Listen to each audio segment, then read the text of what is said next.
Hey everyone, Dame the Chair from the StarCraft 2 Garden side to bring you a quick tactics video on the Overlord, available to the Zerg in StarCraft 2. So these rather slow flying units act as a source of supply for the Zerg, much like the supply depot for the Terrans and the pylon for the Protoss. Each Overlord provides 8 supply. And there you have it, you can see it up there. So yes, they're morphed in from the larvae, and yeah, they cost that much, only 100 minerals each. So yes, they're pretty slow in general, and unlike the Overlords in StarCraft 1, they don't come with detection, which is rather bizarre when you think about it, since the Zerg are all about, you know, evolving fancier, better strains of creatures, and we have like a devolution instead, but yes, that's mobile. Oh, there we go. Yes, that's mobile. Anyway, sorry, that mobile detection is now provided by the Overseer units, which the Overlord can morph into once you get the lair structure up.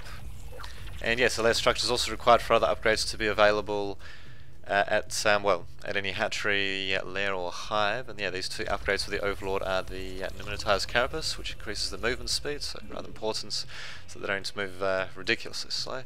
And of course, the second upgrade is the Ventral Sacs, which allows them to transport units around, like like a Medivac, for example, or a Warp Prism for the Protoss.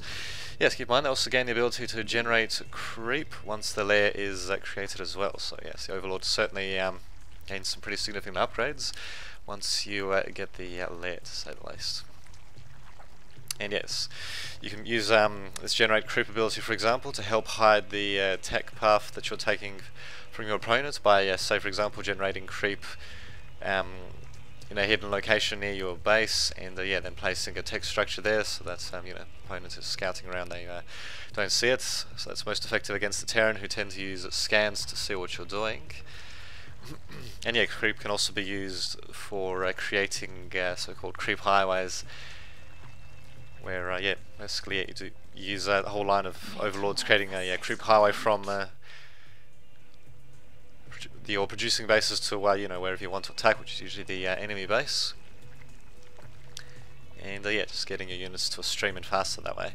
Another thing they're pretty good at, of course, is because they can move around, they can act as mobile sight for the Zerg. You just have to watch out for enemy air units. But yeah, provided that the threat of enemy air units is low, then yeah, it's nice idea to just keep them spread around the map, ideally in a bit of a curve around your base, so you can see you know, drops, attacks, that sort of stuff heading towards your bases. So yes, when the threat of enemy attack is high, though, yeah, you have to anti-air attack, should I say, is high, then yeah, you have to be a bit more careful with them. Also, yes, you should try to position them on the high ground where possible, so that ground units don't see them. And yeah, generally you'll usually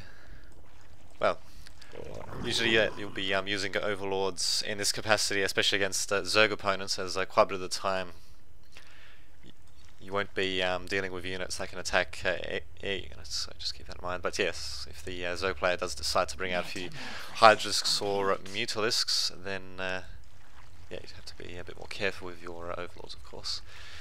So there you have it. Check out the StarCraft 2 Garden site for more information about the Zerg, and until next time, this has been Dame to the Vidge, signing off.